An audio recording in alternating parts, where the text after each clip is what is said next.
أنت الحبيب المصطفى أنت الأمين يا خير خلق الله خير المرسلين يا من إله الكون قد أوحى له بالنور جو کل کا سبق تھا اسلام کی بنیادیں، تو اس سبق کے اندر بتایا گیا تھا کہ اسلام کی بنیاد 5 چیزوں پر ہے۔ نمبر 1 کیا تھا؟ شہادت اللہ الہ الا اللہ وان محمد عبدہ ورسولہ۔ تم لوگوں نے پیچھے پڑھا تھا ایمان 3 چیزوں کا نام ہے، ایک تصدیق قلبی، اقرار لسانی، عمل بالارکان۔ تو دل کے اندر تو ایمان پیدا ہو جاتا ہے، جب ہم نے مان لیا تو دل نے فیصلہ کر لیا تو دل کے اندر ایمان ہو گیا۔ اب اس کا اظہار کیسے ہوگا؟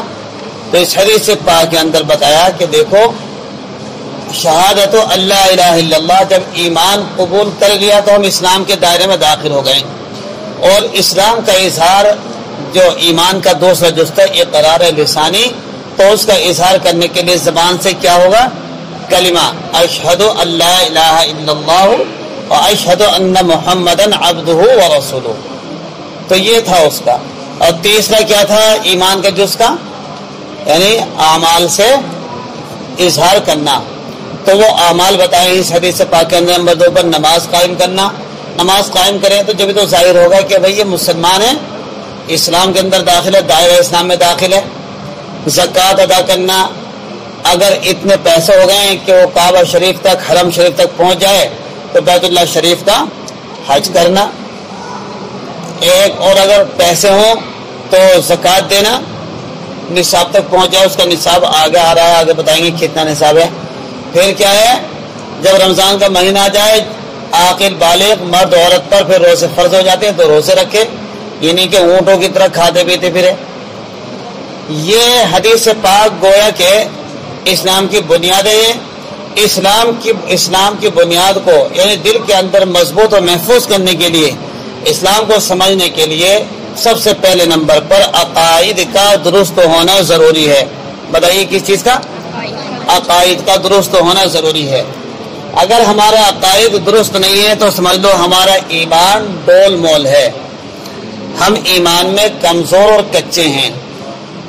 تو کلمہ طیبہ، کلمہ شہادت، کلمہ تمجید، جو کلمہ توحید، رد کفر، کلمہ استغفار، ایمان مجمل اور مفصل جو تمہاری کتاب میں آ رہا ہے، یعنی اسلام کے 5 کلمے عنوان ہیں، اسلام کے 5 کلمے ہیں۔ تو یہ ایمان کے ایک ان بچوں کو اسی رٹایا جاتا ہے یہ کلمے، تاکہ دلوں کے اندر ایمان راسخ ہو جائے، رچ اور بس جائے۔ اور ہر کلمے کا ایک نہ ایک مقصد ہے، دل کے اندر ایمان رچ اور بس جائے۔ دیکھیے کلمہ طیبہ کرایا جاتا ہے، سب سے پہلے نمبر ہم سمجھیں کہ عقائد کس کو کہتے ہیں۔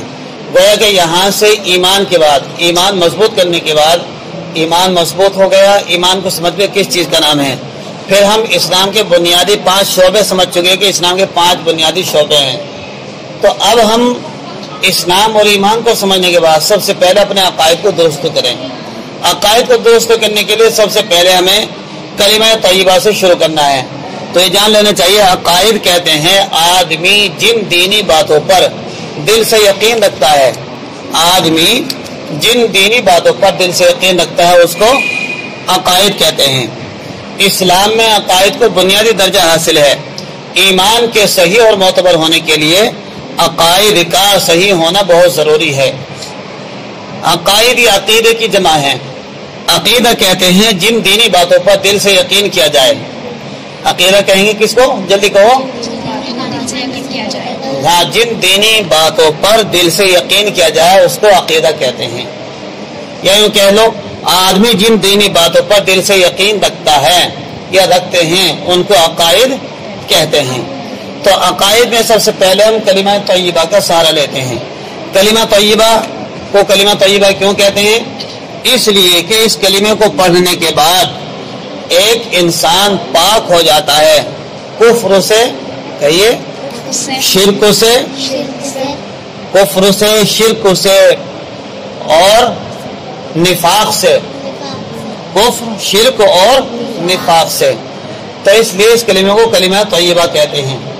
آدھی پاک کی صفائی تو انسان کے ظاہری جسم کی ہے، اور دل کی پاکی صفائی کب ہوتی ہے؟ جب انسان دائرہ اسلام میں داخل ہوگا. کلمہ طیبہ پڑھ لیا یعنی لا الہ الا اللہ محمد الرسول اللہ، اللہ تعالیٰ کے سوا کوئی معبود نہیں، محمد صلی اللہ علیہ وسلم اللہ کے رسول ہیں. یہ کلمہ طیبہ بخاری شریف کے اندر جلد نمبر 1 میں ہے، معجم صغیر صفحہ 92 میں ہے.